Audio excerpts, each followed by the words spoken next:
Tidak mungkin ada ajaran yang memperkenalkan Tuhan yang sejati kecuali ajaran dari kitab suci. Nah, lalu kemudian muncul tradisi Islam. Islam adalah tradisi yang muncul di abad ke-6. Ini tidak bisa disamakan secara waktu dengan kitab Kejadian.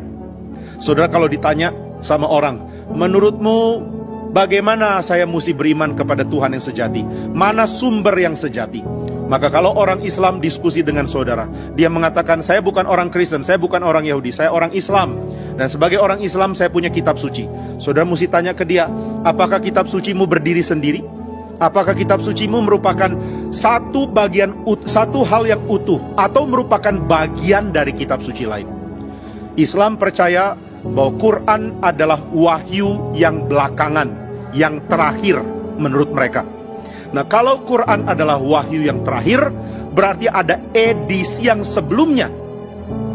Kalau edisi yang sebelumnya itu hilang, maka Quran menjadi potongan cerita terakhir yang tidak punya kejelasan awal. Nah, maka kalau saudara diskusi dengan orang Islam lalu tanya ke dia, apakah kamu percaya Quran itu dari Tuhan? Kalau dia bilang iya, maka saudara harus kejar dia dengan mengatakan, kalau begitu ada edisi sebelumnya dari wahyu Tuhan sebelum edisi terakhir ini dong. Oh ya ada. Mana? Di manakah edisi-edisi awal? Kalau mereka bilang sudah hilang, sudah nggak tahu di mana, ini saja yang tersisa. Saudara harus mempertanyakan ulang orang itu. Benarkah kamu menguasai ajaran Islam? Benarkah kamu mengerti apa maksudnya wahyu terakhir? Wahyu terakhir bergantung kepada wahyu sebelumnya. Ini diakui oleh Islam kok. Jadi wahyu terakhir mesti disandingkan, mesti dipasangkan dengan wahyu yang lain. Mereka mengakui ada Taurat, mereka mengakui ada Zabur atau Mazmur, mereka mengakui nabi-nabi seperti Elisa, Elia, Ilyas, Ilyasa, mereka mengakui ada Musa, mereka mengakui ada Daud, mereka mengakui kitab-kitab sebelumnya adalah kitab-kitab yang sangat penting untuk mengerti edisi yang terakhir ini.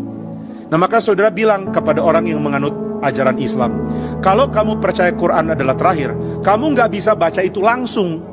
Mesti baca pendahuluannya. Pendahuluan dari mana? Dari sini. Mereka bilang, bukan, ini sudah diselewengkan, sudah diganti-ganti, sudah dibuat jadi versi yang lain. Saudara tanya, kok kamu tahu?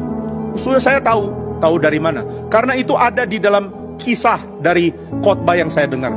Khotbah yang kamu dengar dari siapa pengkhotbahnya? Dia ambil data dari mana? Di mana catatan sejarah yang mengatakan bahwa kitab ini sudah diubah? Dan kalau benar sudah diubah, masa Tuhan diam?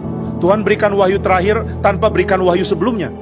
Ini seperti saya kasih saudara bab terakhir dari skripsi atau tesis saya. Misalnya ya, saya mau tulis tesis, lalu siapa ini? Ardi ya?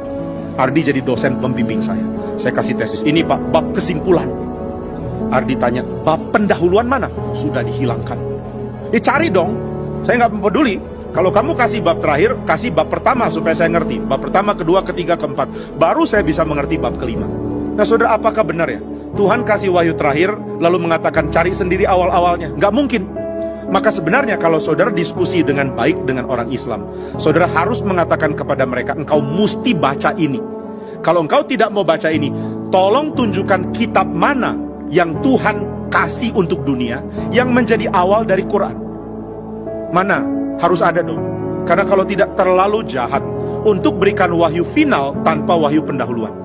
Nah, maka di dalam tradisi Islam pun kitab seperti Taurat, Mazmur, dan Injil adalah bagian dari wahyu Tuhan yang saudara tidak boleh hina, tidak boleh buang, dan tidak boleh tidak pelajari. Sayang banyak orang Islam tidak tahu ini, sehingga mereka menghina ajaran Kristen tanpa tahu bahwa kitab suci ini di dalam ajaran Islam harus dihormati dan harus dibaca. Nah, ini pengertian yang sayangnya tidak umum di dalam kalangan orang Islam.